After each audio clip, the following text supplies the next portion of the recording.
नमस्कार दोस्तों, Himalaya ID hope पर एक बार फिर से आपका बहुत बहुत स्वागत है। ज्योग्राफी की इस वन शॉट सीरीज में आज हम बात करने वाले हैं ह्यूमन डेवलपमेंट के बारे में। ये आपका ह्यूमन ज्योग्राफी की जो बुक है, इसमें चैप्टर नंबर 3 है। पुराने वाली में तो देखो नंबर 4 हुआ करता था, बट पॉपुलेशन कॉम्पोजिशन वाला चैप्टर जो है वो हटा दिया गया है एनसीईआरटी के द्वारा। तो अभी हम रिवीजन के लिए आपके लिए जो वन शॉट सीरीज लेके आए हैं, उसमें हम बात करने वाले हैं ह्यूमन डेवलपमेंट की। इसके कॉन्सेप्ट के बारे में समझेंगे, डेवलपमेंट एंड ग्रोथ में डिफरेंस क्या है, ह्यूमन डेवलपमेंट के बारे में हमें क्या क्या चीजों का पता होना चाहिए, कंट्रीज के बीच में कैसे कंपैरिजन होता है, ये सारा हम समझेंगे। ये आपके लिए लगभग लगभग 1 घंटे की क्लास होगी, जिसमें कंप्लीट चैप्टर हम कवर करने वाले हैं। तो वीडियो में लास्ट तक बने रहिए। आपको 1 घंटे में बहुत कुछ मिलने वाला है, जो कि आपकी एग्जाम में भरसक हेल्प करने वाला है। ठीक है, तो चलिए स्टार्ट करते हैं। स्टार्टिंग होती है ह्यूमन डेवलपमेंट। तो ह्यूमन डेवलपमेंट का मतलब क्या है, ये समझते हैं पहले।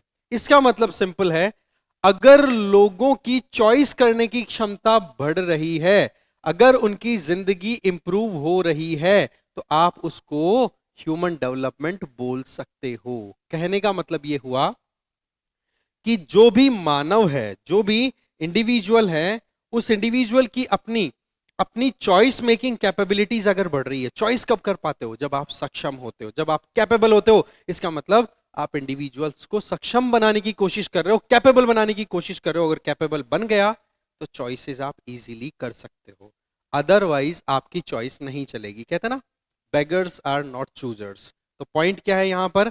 हमें चूजर्स बनाने हैं। बेगर्स बहुत हैं, गरीबी बहुत है, गरीबी से बाहर निकाल करके हमें चॉइस मेकिंग कैपेबिलिटी डेवलप करनी होगी। और वो डेवलप कैसे होगी? जब हम हमारी जनता को, हमारे लोगों को सक्षम बनाएं। तो सबसे पहली चीज क्या हो जाती है कि आप अपने लोगों को चॉइस मेकर बनाओ, अपने लोगों की जिंदगी इंप्रूव करो। ऑटोमेटिकली आपका जो ह्यूमन डेवलपमेंट है वो हो जाएगा। तो ये ध्यान रखें, human development is the development that enlarges people choice and improve their life। तो ये एक इंपॉर्टेंट डेफिनेशन हो गई। दूसरा, डेवलपमेंट में, ह्यूमन डेवलपमेंट की जब बात आती है, तो उसमें आपके सेंटर में कौन होंगे? ह्यूमन। दैट मींस आप किसी फिजिकल या किसी भी स्पिरिचुअल डेवलपमेंट की अगर बात करते हो, तो भैया उसमें आपको यह देखना होता है कि उसका ओवरऑल बेनिफिट ह्यूमन को हो रहा है या नहीं। अगर हो रहा है तो आप उसको ह्यूमन डेवलपमेंट कैटेगरी में डाल सकते हो। तो सेंट्रल कौन हो गया? ह्यूमन। फिर बात आती है कि हम दो शब्द बार बार सुनते हैं, एक तो होती है ग्रोथ और दूसरा डेवलपमेंट। इनमें क्या डिफरेंस है? देखो, ग्रोथ है ना, ग्रोथ चेंज के लिए यूज किया जाता है। अब चेंज आपको पता है पॉजिटिव भी हो सकता है और नेगेटिव भी हो सकता है। ठीक है, तो ग्रोथ बेसिकली क्या होता है कि एक पर्टिकुलर टाइम पीरियड आप ले लो, शुरुआत एक समय से, अंत एक समय में, तो उस समय में कितना परिवर्तन आ गया, चेंज कितना आ गया, वही आपकी ग्रोथ होगी। दैट माइट बी पॉजिटिव और नेगेटिव। ग्रोथ पॉजिटिव और नेगेटिव दोनों हो सकती है। ग्रोथ क्वांटिटी वाइज देखी जाएगी, इसमें वैल्यू कुछ भी नहीं होती। दैट मींस आप ये देखते हो कि quantity, for example income level, income level बढ़ा या नहीं बढ़ा। ठीक है, आपके घर में गेहूं की बोरियां बढ़ी या कम हुई, ये चीज आप देख रहे हो क्वांटिटी वाइज। आपकी, आप गुणवत्ता पे नहीं जा रहे हो, आप केवल और केवल क्वांटिटी पे जा रहे हो, मात्रा पे जा रहे हो। यहां पर वैल्यू की कोई बात नहीं हो रही है कि गेहूं की बोरियां हैं तो गेहूं की बोरियां कितनी अच्छी हैं, वो अच्छा गेहूं है कि बुरा गेहूं है, वो अलग नहीं है। आपने क्या कहा? बस गेहूं की बोरियां आ गई घर पे। पॉइंट इज कि आपकी इनकम बढ़ रही है, बट उस इनकम का यूज कहां हो रहा है, वो देखने वाली बात है। सही यूज होगा तो डेवलपमेंट हो जाएगा, नहीं होगा तो भी आपकी इनकम तो बढ़ी हुई है ना। तो ग्रोथ तो क्या कहती है कि एक पर्टिकुलर टाइम पीरियड में आपके यहां पर कितना परिवर्तन, कितना चेंज आ गया। दूसरी तरफ ग्रोथ जो है वो कहीं ना कहीं मात्रात्मक होती है, क्वांटिटेटिव वाइज देखा जाता है। और वैल्यू, वैल्यू का मतलब इसका फायदा हो रहा है, किस तरीके से इससे हम लॉन्ग टर्म में बेनिफिट्स ले सकते हैं, क्या इसके पॉजिटिव्स हैं, वो मैटर ही नहीं करता है। केवल हम देखते हैं कि कितना क्वांटिटी में बढ़ा। ये पॉजिटिव भी हो सकती है, नेगेटिव भी हो सकती है, जो ऑलरेडी मैं आपको बता चुका हूं। वहीं दूसरी तरफ ये हो गई डेवलपमेंट ग्रोथ की बात। वहीं दूसरी तरफ अगर आप डेवलपमेंट की बात करो तो डेवलपमेंट कहीं ना कहीं क्वालिटी की बात करता है।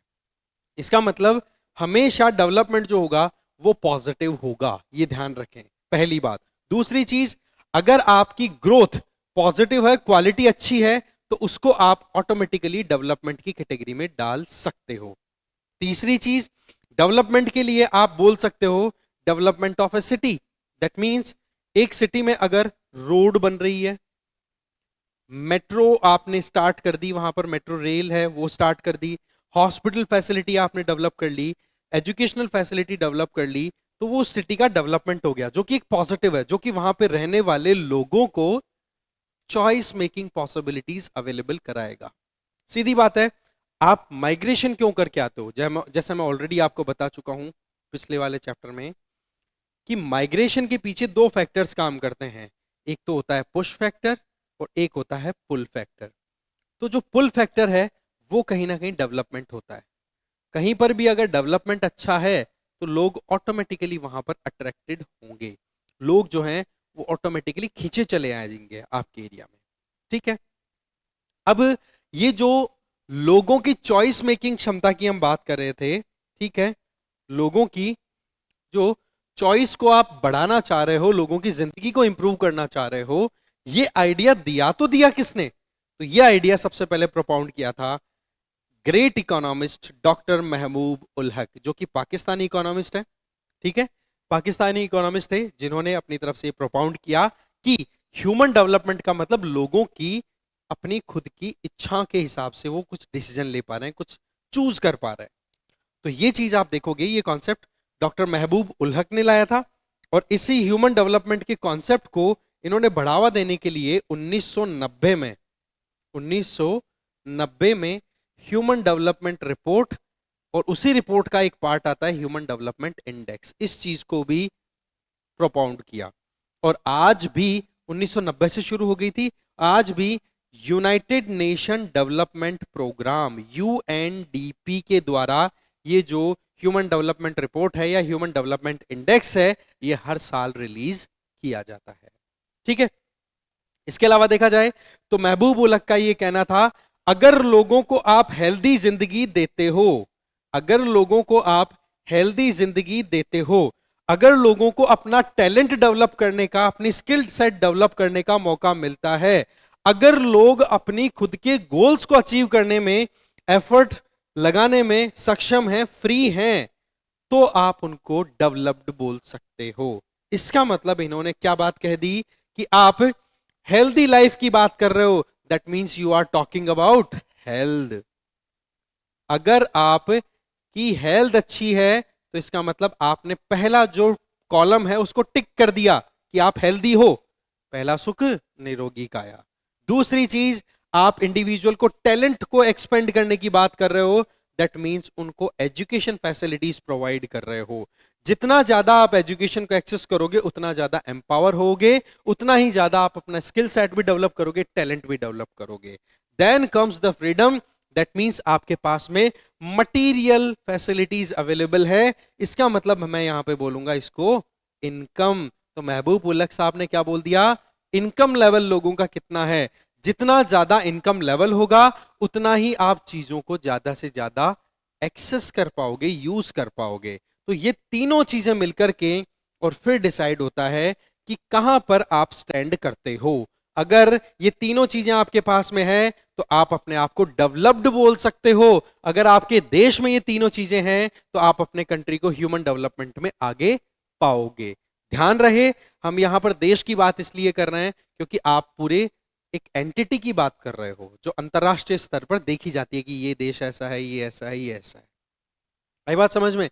तो डेवलपमेंट और ग्रोथ में ये डिफरेंस है, और उसमें भी डेवलपमेंट में भी जो ह्यूमन डेवलपमेंट का जो कॉन्सेप्ट है वो हमने यहां पर समझा कि डॉक्टर महबूब उल हक ने किस तरीके से इस बात को प्रोपाउंड किया। महबूब उल हक के साथ में एक और इकोनॉमिस्ट साथ में थे जिनका नाम है प्रोफेसर अमर्त्य सेन। ठीक है, इन दोनों इकोनॉमिस्ट ने मिलकर के, जो कि अमर्त्य सेन जो कि इंडियन ओरिजिन के हो गए, और प्रोफेसर डॉक्टर महबूब उल्हक की बात करें तो ये पाकिस्तान ओरिजिन के हो गए।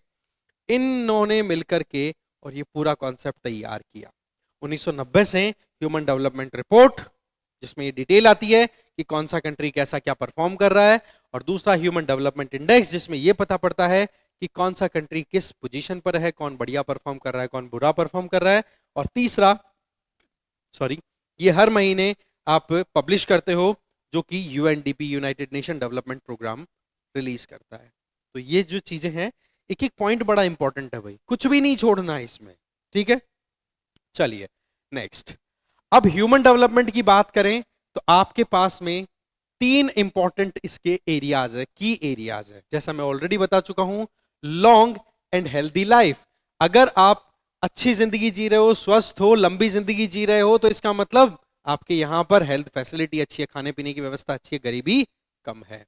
दूसरा पॉइंट है गेनिंग नॉलेज, दैट मींस आपके यहां पर education and we can say skill development facilities ये अच्छी खासी अवेलेबल है। अगर ये चीजें हैं, इसका मतलब आपके यहां पर लोग जो हैं वो अपने आप को अपनी परेशानियों से बाहर निकालने के लिए सक्षम बना सकते हैं।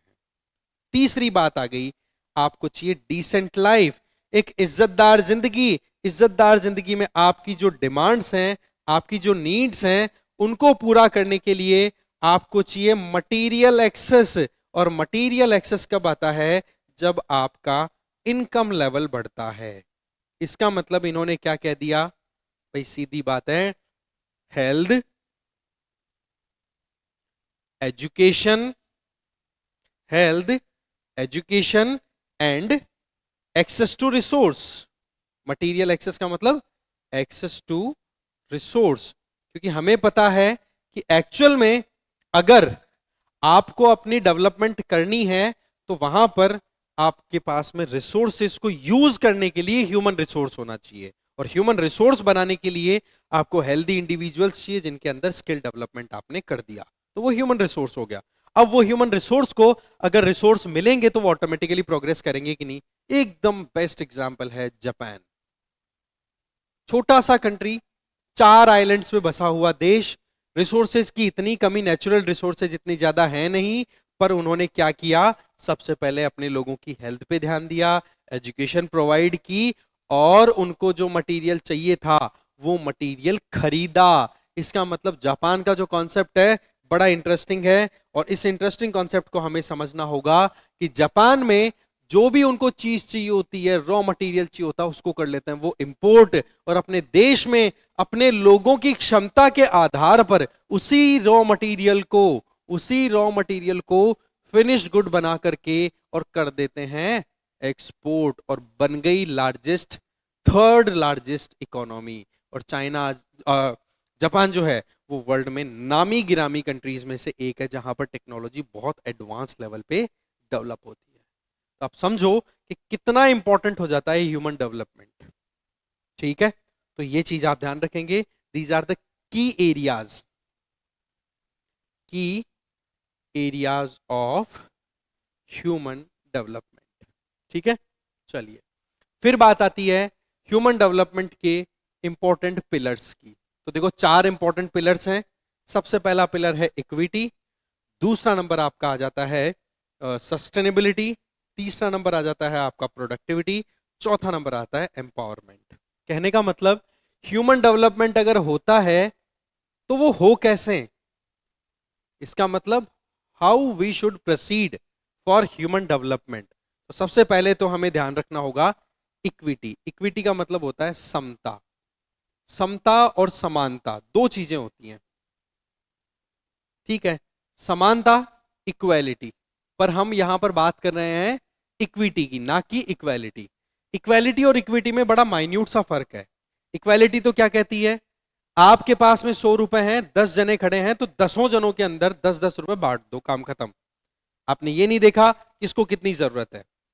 वहीं पर इक्विटी ये कहती है कि आपके पास 100 रुपए हैं, लाइन में 10 जने लगे हुए हैं, पर 10 जनों में से एक बंदा ऐसा है जो कि आपको उल्टा लाख रुपए दे सकता है, उसको आप 10 रुपए देकर के क्या करोगे? तो उससे पूछ लो उसका एक कॉन्फिडेंस बिल्डिंग कर लो कि भाई तेरे पास में ऑलरेडी 1 लाख रुपए, तो 10 10 रुपए से तेरा क्या होगा। एक काम करते हैं, जो ऑलरेडी बहुत ज्यादा गरीब है, आप 10 में से बचे हुए एक को तो छोड़ दिया, बाकियों में देख लेंगे कि भाई जिसको ज्यादा जरूरत है उसको हम 10 रुपए जो बचेंगे तुम्हारे वाले, उसका हिस्सा उनको दे देंगे। This is equity. तो पॉइंट क्या है कि हमें समाज को ध्यान में रखते हुए हमारे डेवलपमेंट पे काम करना चाहिए। हमें कहीं पर भी कास्ट, रिलीजन, रेस, सेक्स, किसी भी बेसिस पर हमारे समाज में लोगों को पीछे नहीं छोड़ना, हमें साथ लेकर के चलना है। ठीक है, इक्विटी। Number 2 is sustainability. ओ भाई, जब तक आप कंटिन्यूटी मेंटेन नहीं करोगे, जब तक आप अपने डेवलपमेंट को लगातार बनाए नहीं रखोगे, तो एक दिन का डेवलपमेंट आपको आगे नहीं लेके जाएगा। आपको आज भी व्यवस्था बनाए रखनी है, तो आने वाले 100 साल बाद में भी व्यवस्था बनी रहे, तब तो है मजा। सीधी बात है, आज अगर आप 1 लाख रुपया कमाते हो, ठीक है, 1 लाख रुपीज अगर आप कमाते हो, तो आप ये बताइए कि कल क्या आपको इससे ज्यादा इनकम की जरूरत है, या ज्यादा कमाने की सोचोगे, यार 1 लाख रुपए कमा लिया, मजे करेंगे, अब बच्चों को पढ़ाने की जरूरत नहीं, अपन तो ऐश करते हैं, और फिर उसके बाद में आप छोड़ दोगे उनको। तो ऐसे में वो सस्टेनेबिलिटी मेंटेन नहीं रही, तो आज के 1 लाख रुपए आज ही खत्म, कल क्या, कुछ नहीं। अगर आपने सेविंग्स नहीं रखी तो वही चीज आप एनवायरमेंटल रिसोर्सेज पे लगाओ, एनवायरमेंट पे लगाओ, कि किस तरीके से एनवायरमेंट जो है वो हमारे लिए एक इंपॉर्टेंट एंटिटी है, जिसको हमें हमारी आने वाली जनरेशन्स के लिए बचाए रखना जरूरी है। अगर हम नहीं बचाएंगे तो हम तो विकास कर लेंगे, पर आने वाली जनरेशन के पास, बेचारे के पास कुछ बचेगा नहीं, तो वो कैसे सरवाइव करेंगे। तो हमें इस पे ध्यान देना होगा, सस्टेनेबिलिटी पर ध्यान देना जरूरी है। Then comes the productivity. भाई सीधी बात है, आपको अपने लोगों को एजुकेशन देनी है, अपने लोगों की स्किल डेवलपमेंट करनी है। इससे फायदा क्या हो जाएगा कि जो कुछ भी आप अपने लोगों को प्रोवाइड करोगे, वो लोग अपने दम पर उसमें वैल्यू एडिशन करेंगे, और वैल्यू एडिशन करने से फिर आपकी जो प्रोडक्टिविटी है, प्रोडक्टिविटी का मतलब सिंपल है कि लागत तो आए कम, ठीक है, कहते हैं ना, एक तरीके से कुछ भी ना लग करके आपको अच्छे से रिजल्ट मिले। मुझे वो कहावत याद नहीं आ रही है, मतलब कुछ समथिंग समथिंग लागे ना फिटकड़ी रंग चोखो आए, समथिंग समथिंग होता है वो, मुझे याद नहीं आ रहा वो फर्स्ट फिगर क्या था।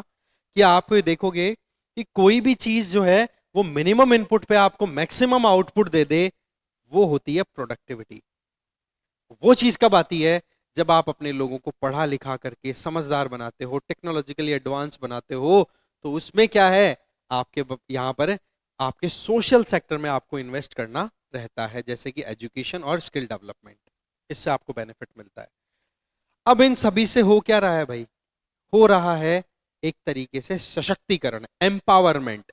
आपके समाज में जब एक एक बंदा स्ट्रांग बनेगा, तो ओवरऑल सोसाइटी स्ट्रांग बनेगी, और सोसाइटी जब स्ट्रांग बनती है, तभी एक नेशन स्ट्रांग बनता है, और नेशन स्ट्रांग हुआ तो ओवरऑल दुनियादारी में फिर इंडिया को पीछे घूम के देखने की नौबत नहीं आएगी। ये चीज सभी देशों को अपने अपने लेवल पे करनी होती है।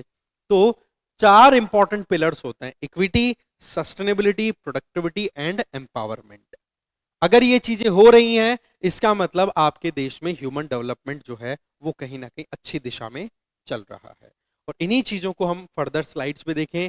इक्विटी का मतलब मैं ऑलरेडी आपको बता चुका हूं, सस्टेनेबिलिटी का मतलब भी आप आराम से देख सकते हो कि आपने सुना होगा कि सस्टेनेबल डेवलपमेंट, बहुत बार आपने पढ़ लिया होगा अभी तक कि सस्टेनेबल डेवलपमेंट होता क्या है।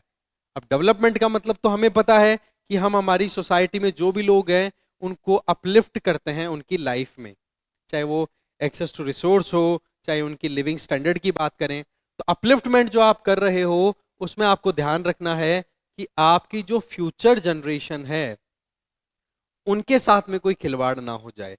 जिन रिसोर्सेज को आप यूज करके अपने आप को प्रोग्रेस करवा रहे हो, उन रिसोर्सेज की शॉर्टेज नहीं आनी चाहिए आने वाली जनरेशन्स के सामने, ठीक है। तो ऐसे में without compromising the future generations aspiration, if you are doing any kind of development, that is sustainable development। और ये sustainability maintain रखनी जरूरी है, continuity maintain रखनी जरूरी है।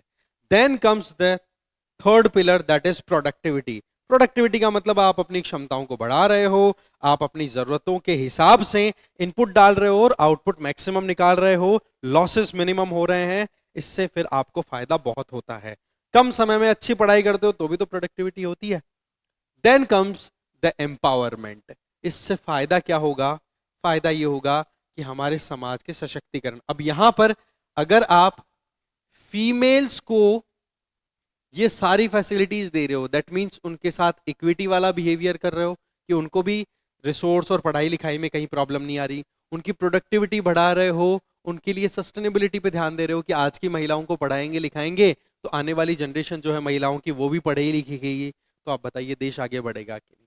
तो इस तरीके से बोला हम वीकर सेक्शन को स्ट्रांग बना सकते हैं। जैसे महिलाओं का एग्जाम्पल लिया, गरीबों का नाम ले सकते हो, SC ST या फिर जो भी बैकवर्ड क्लासेस से बिलोंग करने वाले इंडिविजुअल्स हैं उनको हम आगे ला सकते हैं, उनका डेवलपमेंट कर सकते हैं। तो ये आ गया आपका डेवलपमेंट का फोर्थ पिलर, ह्यूमन डेवलपमेंट का फोर्थ पिलर। तो ये सारा हमारा एक और टॉपिक कंप्लीट हो गया। नेक्स्ट टॉपिक आता है different approaches of human development.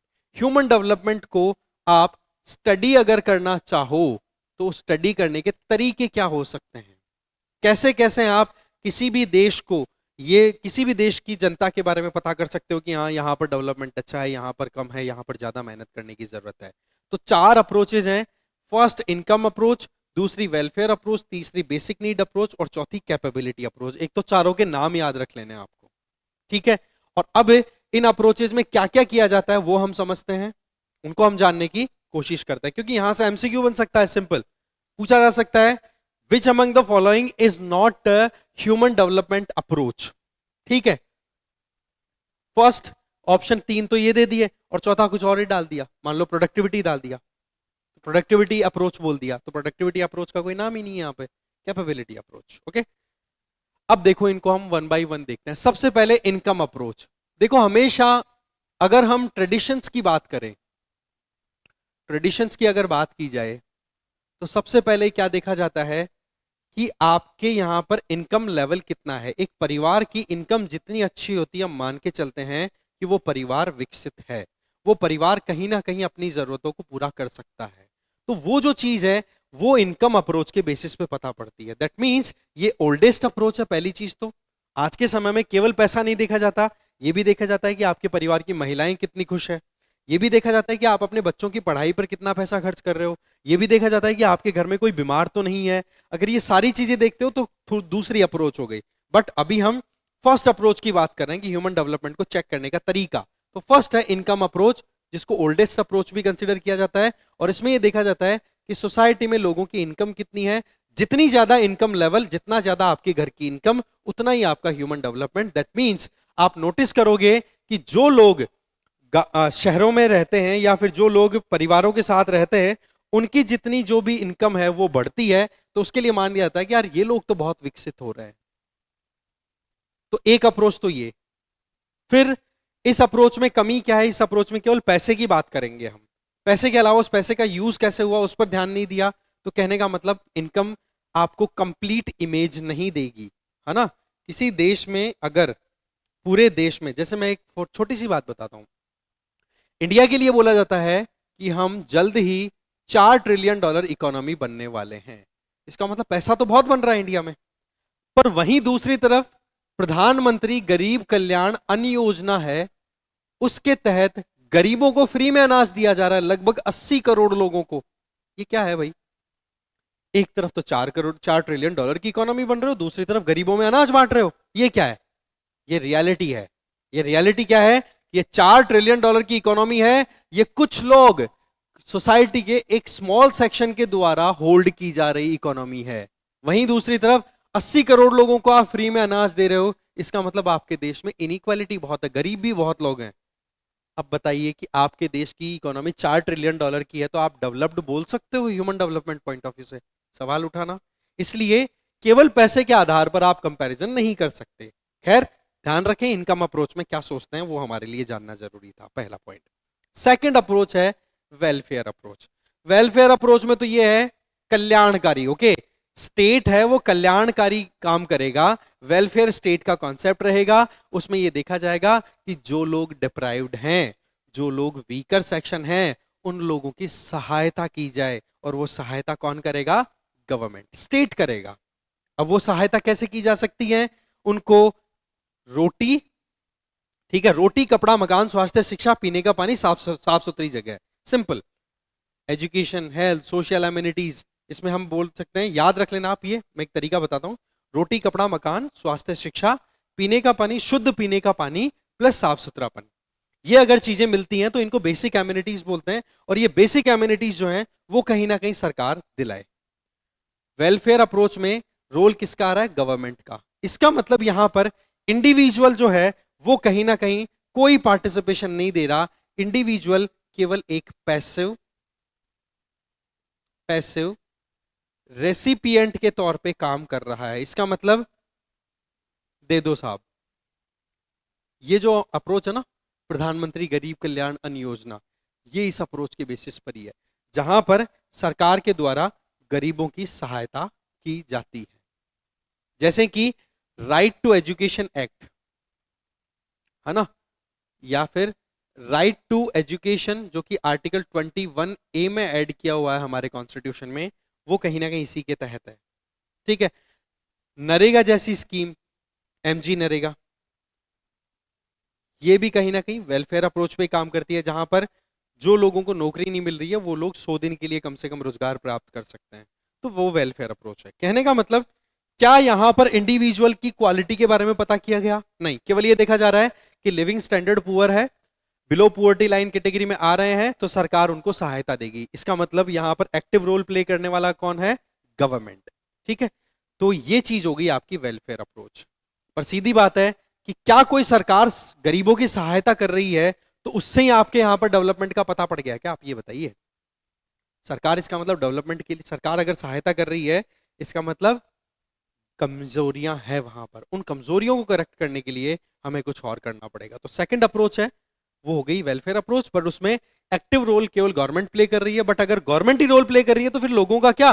लोग तो यहां पर पैसिव रेसिपिएंट है, एक्टिव रोल ही नहीं प्ले कर रहे हैं। जब एक्टिव रोल प्ले नहीं कर रहे तो मामला गड़बड़ है, इसका मतलब डेवलपमेंट नहीं है। आप कैसे पता कर सकते हो कि मेरे घर पे अनाज आता है 50 किलो महीने का और वो भी फ्री में आता है, तो ये क्या डेवलपमेंट का साइन है क्या? आप ये बताइए। अगर कोई ये कहे कि मेरे घर में इस तरीके से इनकम हम लोग करते हैं, ये हमारा बिजनेस है, इस तरीके से हम पढ़ा रहे हैं हमारे बच्चों को, तब तो पता भी पड़े, राइट? तो इस तरीके से वेलफेयर अप्रोच में गवर्नमेंट का रोल ज्यादा है। तो ये एक तरीका और है डेवलपमेंट को देखने का। बट यस, कहीं ना कहीं थोड़ा सा हम पॉजिटिव वे में देख सकते हैं कि हाँ, पता पड़ता है कि अगर सरकार कुछ कर रही है तो लोगों के भले के लिए ही कुछ कर रही होगी। ओके, नेक्स्ट, थर्ड जो अप्रोच है that is basic need approach. Basic need approach में क्या है?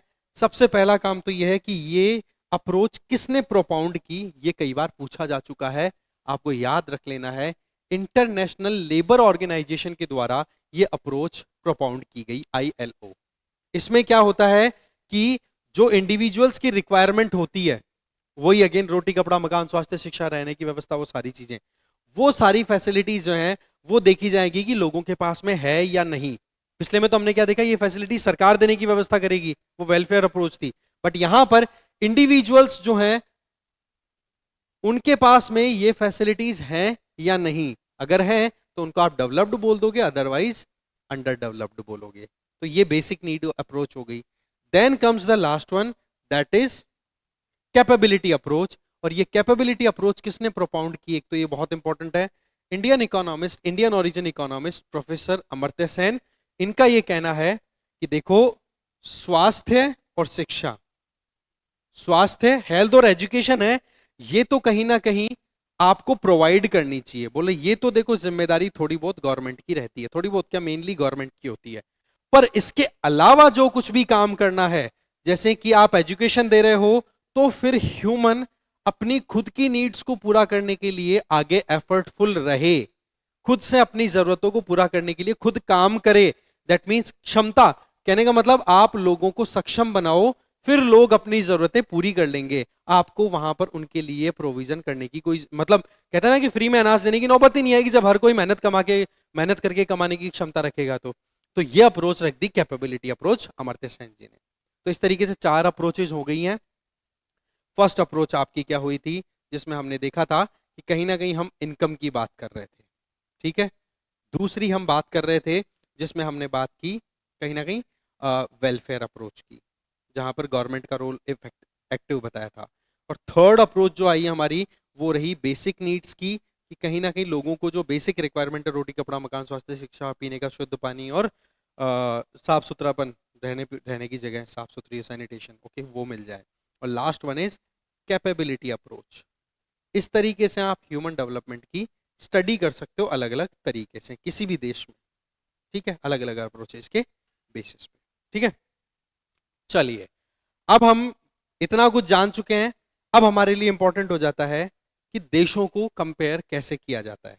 देखो, कंपैरिजन का जो तरीका है, वो कैसे है वो मैं बताता हूं।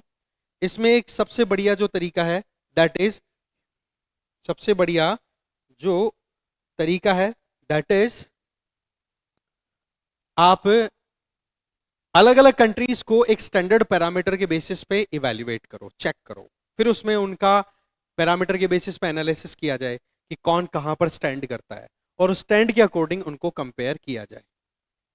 और इसके लिए बेस्ट काम कैसे हो सकता है वो मैं आपको बताता हूं, वो आपको अभी बताया जाता है, ओके। चलिए, देखो इसमें सीधी बात क्या है, 1 सेकेंड, यस। महबूब उलक डॉक्टर महबूब उलक ने अपनी तरफ से आइडिया दे दिया कि लोगों को अगर कंपेयर करना है या फिर हमें लोगों को एम्पावर करना है, लोगों को स्ट्रांग करना है, तो हमें कहीं ना कहीं उनकी चॉइस मेकिंग कैपेबिलिटीज को इंप्रूव करने की जरूरत है। और वो चॉइस मेकिंग कैपेबिलिटी अगर आप इंप्रूव करना चाहते हो तो सीधी बात है, आपको फोकस करना पड़ेगा ह्यूमन डेवलपमेंट पे। और उसके लिए उन्होंने ह्यूमन डेवलपमेंट रिपोर्ट का कॉन्सेप्ट दिया। और वो ह्यूमन डेवलपमेंट रिपोर्ट किस बेसिस पे कैलकुलेट होती है? सबसे पहले हेल्थ पे, जो मैं ऑलरेडी बता चुका हूं, हेल्थ 0.3 वेटेज दिया हुआ है, ठीक है। फिर आप देखते हो हेल्थ एजुकेशन, जिसमें ये देखा जाता है कि आप कितने लिटरेट हो, उस पे उसको भी 0.3 वेटेज दे दिया। और फिर education, health education, then access to resource, कि आपके आसपास में जो भी रिसोर्सेज अवेलेबल हैं वो आप अपने डेवलपमेंट के लिए कितना यूज कर पा रहे हो, उसको वेटेज दे दिया 0.3। तो इन तीनों को मिलाकर के ओवरऑल देखो तो ह्यूमन डेवलपमेंट रिपोर्ट में एक ये कैटेगरी वाइज रैंकिंग दी जाती है ह्यूमन डेवलपमेंट इंडेक्स में, और उसमें इन तीनों पिलर्स पे ध्यान दिया जाता है, जिसमें यह बताया जाता है कि डिफरेंट कंट्रीज की क्या परफॉर्मेंस रही। इसमें जितना आप एक के क्लोज आओगे, ठीक है, जितना आप एक के पास में स्कोर करोगे, माना जाएगा कि आपके यहां पर ह्यूमन डेवलपमेंट भी उतना ही ज्यादा है। ह्यूमन डेवलपमेंट जो है वो उतना ही ज्यादा है अगर आप एक के पास में आते हो, क्योंकि 0.3 इनको ऐड करोगे तो 0.999 आ जाएगा, लगभग एक। तो आपका स्कोर जितना एक के पास में आएगा उतना ह्यूमन डेवलपमेंट ज्यादा, और जितना आप जीरो के क्लोज चले जाओगे उतना ही ज्यादा आपके यहां पर ह्यूमन डेवलपमेंट जो है वो कम होगा। आ गई बात समझ में? तो इस तरीके से अब जिस स्कोर पे आप आ रहे हो उस स्कोर के हिसाब से जितने भी कंट्रीज हैं उनको रैंक दे दी जाएगी। रैंक का मतलब 1 2 3 इंडेक्सिंग कर दी जाएगी, और उससे हमें पता पड़ जाएगा कि कौन सा कंट्री ह्यूमन डेवलपमेंट में सबसे आगे है और कौन सा सबसे पीछे। तो ये जो चीज है ये कहीं ना कहीं यहां पर डॉक्टर महबूब उलक के सजेशन के बेसिस पे इंप्लीमेंट होती हुई दिखाई देती है। अब इस चीज को हम ह्यूमन डेवलपमेंट इंडेक्स के तौर पे देखेंगे आगे, बट यस, हम कुछ इंटरेस्टिंग फैक्ट्स को हम एक्सप्लोर करने की कोशिश करते हैं। सबसे पहली चीज, ये बड़ा इंपॉर्टेंट स्टेटमेंट है कि अगर किसी देश की ज्योग्राफी बड़ी है तो इसका मतलब ये नहीं है कि वो ह्यूमन डेवलपमेंट के लिए सही है। इसका मतलब ये है कि बहुत सारे कंट्रीज ज्योग्राफिकली जो हैं वो लार्ज हैं, बट उनकी परफॉर्मेंस है वो बहुत ही ज्यादा पैथेटिक है, वहां पर ह्यूमन डेवलपमेंट इतना अच्छा नहीं मिलता। जैसे कि बड़े कंट्रीज के कंपैरिजन में कई बार छोटी टेरिटरी वाली जो कंट्रीज है ना वो बढ़िया परफॉर्म कर जाते हैं। इसका छोटा सा एग्जांपल है कि श्रीलंका, जो कि हमारा आइलैंड पड़ोसी कंट्री है, ठीक है, एक टोबैगो जो कि वेस्ट इंडियन कंट्री है या फिर कैरेबियन आइलैंड कंट्री है, ये कंट्रीज की परफॉर्मेंस आप उठा करके देखो, हमसे फार बेटर मिलेगी आपको, हमसे बहुत अच्छी मिल जाएगी आपको श्रीलंका और टोबैगो की परफॉर्मेंस। इसका मतलब क्या हो रहा है कि कहीं ना कहीं आपको टेरिटरी से कंपैरिजन नहीं करने की जरूरत है। अगर बड़ी टेरिटरी है तो बहुत बढ़िया लोग होंगे वहां पर लोगों के हालात अच्छे होंगे, ये कोई गारंटी नहीं है। इसी तरीके से हम हमारे देश की बात भी कर लें तो केरला जो कि गुजरात और पंजाब के कंपैरिजन में कहीं ना कहीं स्मॉलर कंट्री है, ठीक है, बट स्मॉलर स्टेट है, बट अगर ह्यूमन डेवलपमेंट की बात करो तो आपको केरला ज्यादा अच्छा परफॉर्म करता हुआ मिल जाएगा। कहने का मतलब ये हो गया कि कोई रेलेवेंस हम ये नहीं कह सकते कि किसी भी कंट्री की ज्योग्राफी अगर ज्यादा है तो वहां पर ह्यूमन डेवलपमेंट ज्यादा मिलेगा, ऐसा बिल्कुल भी हम कंक्लूड नहीं कर सकते, कह नहीं सकते। तो ये चीजें बड़ी इंटरेस्टिंग है। अब देखो, ह्यूमन डेवलपमेंट इंडेक्स जो है वो रिलीज करने का तरीका जो मैं ऑलरेडी आपको बता चुका हूं। जितना आप 1 के क्लोज जाओगे उतना ही ज्यादा आपकी परफॉर्मेंस अच्छी मानी जाएगी। अगर हम ह्यूमन डेवलपमेंट इंडेक्स की बात करें तो ये मैं बता चुका हूं, यूनाइटेड नेशन डेवलपमेंट प्रोग्राम के द्वारा ह्यूमन डेवलपमेंट रिपोर्ट रिलीज की जाती है और इसी के पार्ट के तौर पर ह्यूमन डेवलपमेंट इंडेक्स भी रिलीज होता है। तो ऐसे में आप देखो कि ह्यूमन डेवलपमेंट को हम इस लेवल पे मेजर कर सकते हैं। 4 कैटेगरीज में डिवाइड कर रखा है, very high, high, medium and low. इसमें इधर वाली जो है वो लिस्ट दी हुई है जिसमें हम देखेंगे कि कौन सबसे बढ़िया परफॉर्म कर रहा है। तो बेसिकली 2020 में जो एचडीआई रिलीज हुआ उसके हिसाब से देखें तो 0.8 से ज्यादा स्कोर वाले जो कंट्रीज है उनकी संख्या थी 66। फिगर बड़ा इंपॉर्टेंट है, ध्यान रख लेना, ठीक है। हाई की बात करें तो हाई ये आता है वेरी हाई वाली कैटेगरी में, ठीक है, 0.8 से ज्यादा वाले। सिमिलरली अगर 0.7 से 0.799 तक का अगर इंडेक्स रैंक आ रहा है आपका तो आप देखोगे कि वो आ जाते हैं आपके हाई एचडीआई वाले, हाई एचडीआई वाले। तो वो कितने कंट्रीज हैं? लगभग 53। मीडियम रेंज की अगर बात करें तो उनमें ह्यूमन डेवलपमेंट इंडेक्स की स्कोर कितनी आ रही है? 0.55 से 0.699, जिनमें लगभग 37 कंट्रीज हैं पूरी दुनिया के 2020 की रिपोर्ट के अकॉर्डिंग। और लो की अगर बात करें तो 0.549 से कम स्कोर वाले जो भी कंट्रीज हैं उनको आप लो एचडीआई कैटेगरी में डालते हो, जहां पर हालत इतनी अच्छी नहीं है। हेल्थ के हिसाब से देख लो, एजुकेशन के हिसाब से देख लो, एक्सेस टू रिसोर्स के हिसाब से देख लो, वो कहीं ना कहीं पीछे हैं। तो उनकी बात करो तो लगभग 33 कंट्रीज आपको मिल जाएंगे। तो एक तो ये ध्यान रख लेना है कि आप ह्यूमन डेवलपमेंट स्कोर के बेसिस पे जो रैंकिंग देते हो या कैटेगरी डिवाइड करते हो वो कितनी है। तो टोटल 4 कैटेगरीज हो गई। फर्स्ट कैटेगरी आपकी टॉप लेवल वाली जिसको वेरी हाई कैटेगरी बोलेंगे, वेरी हाई एचडीआई। दूसरा हाई हो गया, तीसरा मीडियम और चौथा लो। और किस में कितना क्या स्कोर रहता है वो ध्यान रख लेना और थोड़ा सा इस पे भी ध्यान रख लेना। 2020 की जो ह्यूमन डेवलपमेंट रिपोर्ट आई उसमें एचडीआई रैंकिंग की बात करें तो टॉप रैंकर कौन कौन से कंट्रीज हैं? नॉर्वे, आयरलैंड, स्विट्जरलैंड, हांगकांग जो कि चाइना का पार्ट है, आइसलैंड, ठीक है, इनका मोर और लेस दोनों का स्कोर बराबर आया। फिर बात करो Germany, Sweden, Australia, Netherlands, Denmark, इस तरीके से टोटल 10 कंट्रीज हो गए। अब यहां पर 5वीं रैंक मिसिंग है क्योंकि यहां पर आपने हांगकांग और आइसलैंड को दोनों को 4th दे दी, तो यहां पर 2 4th हो गए तो डायरेक्टली 6th रैंक पे पहुंच गए, ठीक है। अब यहां से आपको क्लियर हो गया कि ज्यादातर यहां पर अच्छी परफॉर्मेंस देने वाले कंट्रीज कौन से हैं? यूरोपियन। दूसरी, जहां जहां पर भी डेमोक्रेसी है और लिबरल कैपिटलिज्म प्रोमोट हो रखा है वहां पर भी आपको डेवलपमेंट ज्यादा मिलेगा। और सबसे बड़ी बात, ये जितने भी कंट्रीज हैं इनकी टेरिटोरियल एक्सटेंट उठा करके देखोगे ना, ज्योग्राफिकली ये बहुत छोटे हैं। और एक बड़ी इंटरेस्टिंग बात है कि ये वो कंट्रीज हैं जिन्होंने कहीं ना कहीं कॉलोनियल टाइम पे बहुत पैसा लूटा था कॉलोनीज से, ये हम कह सकते हैं। पर ओवरऑल देखा जाए आज के टाइम पे परफॉर्मेंस इन 10 कंट्रीज की सबसे बढ़िया है 2020 के अकॉर्डिंग। ध्यान रख लेना, टॉप 1 2 3 का तो नाम याद रख लेना ही अपने को, नॉर्वे, आयरलैंड एंड स्विट्जरलैंड, जो कि यूरोपियन कंट्रीज है। ओके, अब देखो सवाल ये आता है कि ये जिन कंट्रीज की rank very high human development index rank में आ रही है तो उसके पीछे कारण क्या है, पूछे जाते हैं कई बार कि क्यों यूरोपियन कंट्रीज इतनी ज्यादा डेवलप्ड हैं। या फिर यह भी कहा जा सकता है कि हांगकांग जो कि चाइना के अंडर में एक ऑटोनॉमस रीजन है वो कॉलोनी रह चुका है ठीक है, कॉलोनी का मतलब हो गया ये गुलाम एरिया है जो कि पहले ब्रिटिशर्स के अंडर था। फिर 1997 में ब्रिटिशर्स ने चाइना के साथ डील की थी और हैंडओवर कर दिया था चाइना को। बोला था कि चलो हम यहाँ से छोड़ के जा रहे हैं बट हांगकांग में आप डेमोक्रेसी मेंटेन करके रखोगे। वो बात अलग है कि चाइना आजकल यहाँ पर इस तरीके से काम नहीं कर रहा, वहां पर कम्युनिस्ट आइडिया या कम्युनिस्ट पार्टी की पकड़ वहां पे बढ़ चुकी है हांगकांग की अगर बात करें। ओके, सो हांगकांग जैसे कंट्रीज या फिर यूरोपियन कंट्रीज इतने ज्यादा डेवलप्ड कैसे हैं ह्यूमन डेवलपमेंट इंडेक्स में, उनकी रैंक अच्छी क्यों आती है? सबसे पहली चीज, यहाँ पर एजुकेशन और हेल्थ केयर फैसिलिटी बहुत बढ़िया अवेलेबल है, गवर्नमेंट प्रोएक्टिवली काम करती है। यहाँ पर सोशल सेक्टर की जब बात आए तो एजुकेशन और हेल्थ बहुत इंपॉर्टेंट हो जाते हैं, इनमें गवर्नमेंट का इन्वेस्टमेंट बहुत बढ़िया देखा जाता है। इसके अलावा देखा जाए यहाँ पर गवर्नमेंट्स जो है बड़ी मेच्योर है। मेच्योर का मतलब यहाँ पर कहीं ना कहीं आपको करप्शन जो है वो भी कम मिलेगा। यहाँ पर लॉ एंड ऑर्डर वो भी आपको प्रॉपरली मेंटेन मिलेगा और यहाँ की सरकार चलने का जो सिस्टम है बड़ा स्मूथ मिलेगा। और सबसे इंपॉर्टेंट चीज, इक्वल डिस्ट्रीब्यूशन ऑफ रिसोर्सेज।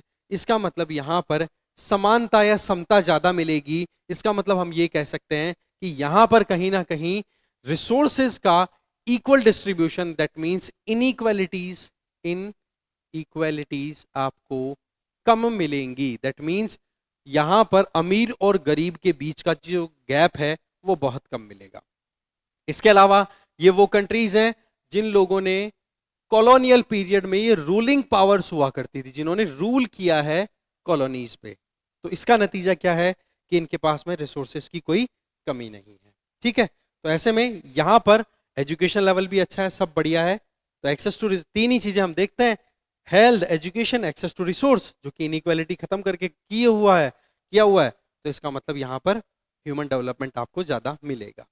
वहीं दूसरी तरफ अगर हम उन कंट्रीज की बात करें जो कि मीडियम वैल्यू इंडेक्स में आ रहे हैं, जैसे कि हम बात करें इंडिया की, तो ये वो देश हैं जो कि अभी फिलहाल कुछ समय पहले ही इंडिपेंडेंट हुए हैं। पर्टिकुलरली वो कंट्रीज जो सेकेंड वर्ल्ड वॉर के बाद में इमर्ज हुए हैं। सेकेंड वर्ल्ड वॉर मतलब one second,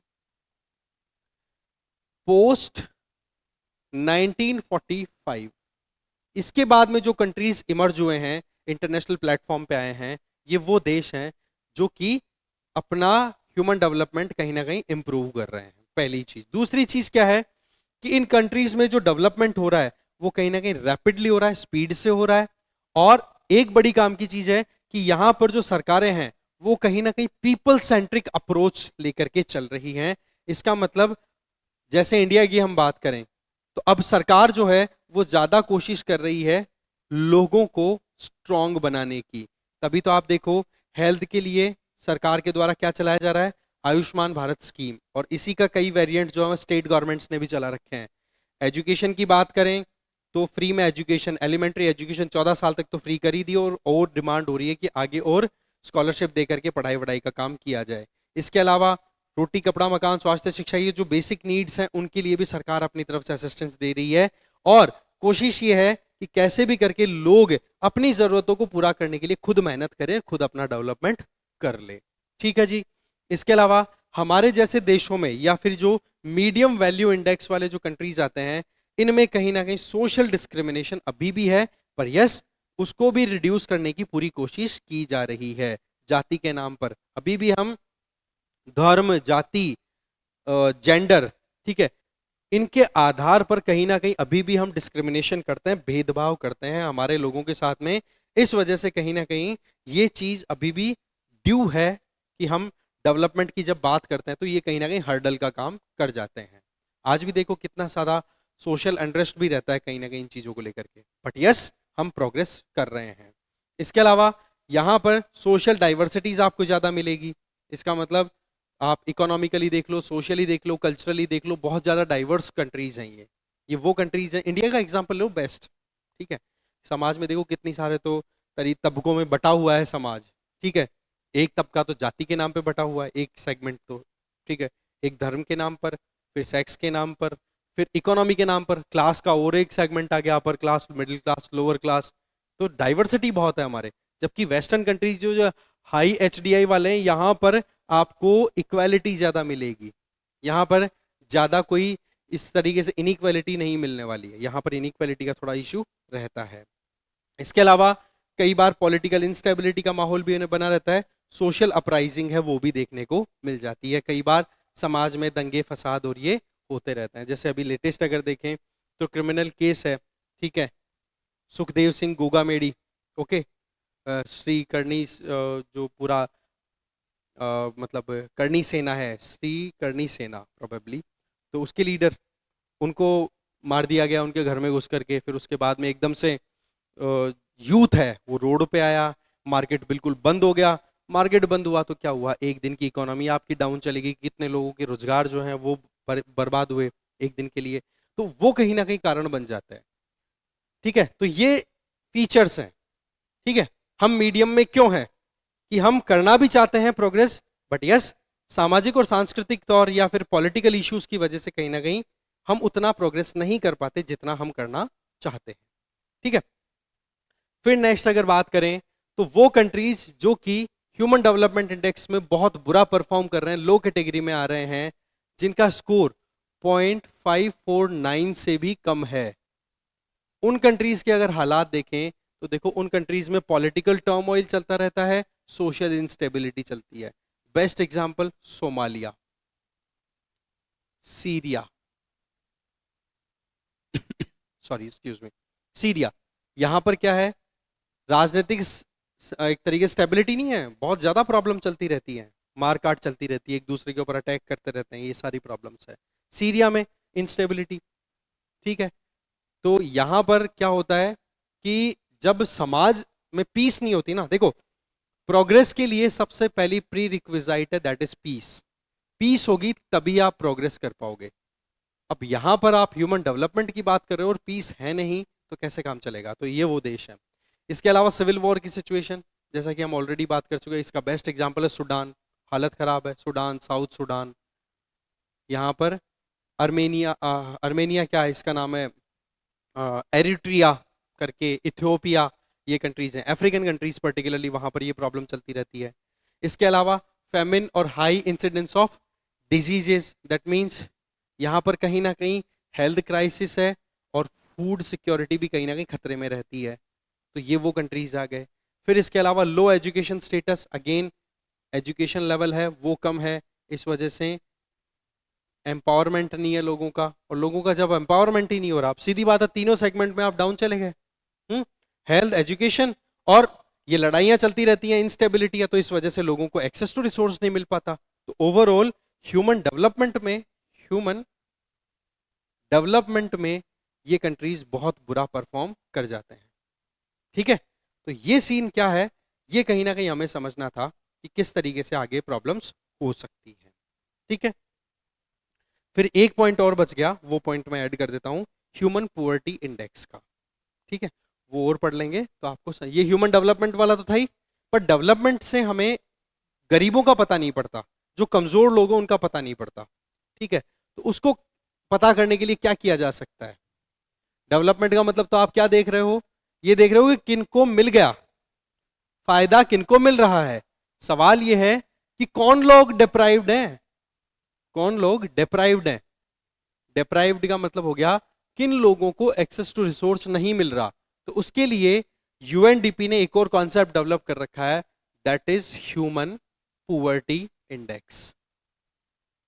human poverty index में क्या देखा जाता है कि आप कितना ज्यादा एक्सक्लूडेड हो, इसका मतलब जो फैसिलिटीज आपको मिलनी चाहिए, चाहे फिर वो हेल्थ के नाम पे, एजुकेशन के नाम पे, सॉरी एक्सेस टू रिसोर्स के नाम पर, ये तीनों चीजों में आप कितना एक्सक्लूडेड हो, बाहर हो, कितना आपको फायदा नहीं मिल रहा है, उतना ही आपको ह्यूमन पुअर्टी इंडेक्स में रैंक दी जाती है। अगर ह्यूमन पुअर्टी इंडेक्स और ह्यूमन डेवलपमेंट इंडेक्स दोनों को साथ में लेकर के पढ़ा जाए, समझा जाए, तब आपको एक हॉलिस्टिक अप्रोच मिलेगी, जिसमें आपको समझ में आएगा कि वाकई में कितनी प्रॉब्लम्स हैं एक कंट्री में, कि गरीब एक्चुअल में कितने हैं, कितने पुअर्स हैं, कितने रिच हैं, या फिर हम मार्क्सिस्ट थ्योरी के हिसाब से बोलें कितने हैव्स हैं और कितने हैव नॉट्स हैं। तो ये चीज कहीं ना कहीं आपको देखने को मिल जाएगी। आई बात समझ में? तो इस तरीके से इस पर्टिकुलर वीडियो में आपके लिए जो कंटेंट हमें देना था वो ये था, जिसमें हमने डेवलपमेंट के कॉन्सेप्ट को समझा और किस तरीके से अलग अलग पिलर्स होते हैं, कैसे क्वेश्चंस आ सकते हैं, वो भी हमने जानने की कोशिश की। बने रहिए हिमालय आईटी हब के साथ में, और आपको नेक्स्ट वीडियो जल्दी ही मिलेगा जिसमें हम नेक्स्ट चैप्टर डिस्कस करने वाले हैं। प्रोबेबली प्राइमरी एक्टिविटीज वाला जो चैप्टर है वो हम करेंगे अब कवर। ठीक है, थैंक यू वेरी मच, बने रहिए हमारे साथ में। वीडियोस को शेयर करना बिल्कुल भी ना भूलें।